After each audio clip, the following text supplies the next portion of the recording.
ചിത്രാങ്കണത്തിലെ കാവിൽ പൊന്നാളമാടി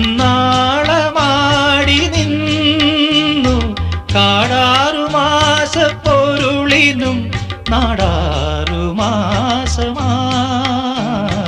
ചിത്രാങ്കണത്തിലെ കാവിൽ പൊന്നാളമാടി നിന്നു കാടാറുമാസ പൊരുളിനും നാടാറുമാസമായി. പുതുമിന്നൽ കൈവള ചാർത്തി രാഗോന്മാദിനികൾ നാദം നാദം സുരഭി മന്ത്രം തെളിയും പോലെ അരികെ കേട്ടു കേട്ടാൽ മനമലിയും ഹൃദയമന്ത്ര ചിന്ത. അരികെ കേട്ടു കേട്ടാൽ മനമലിയും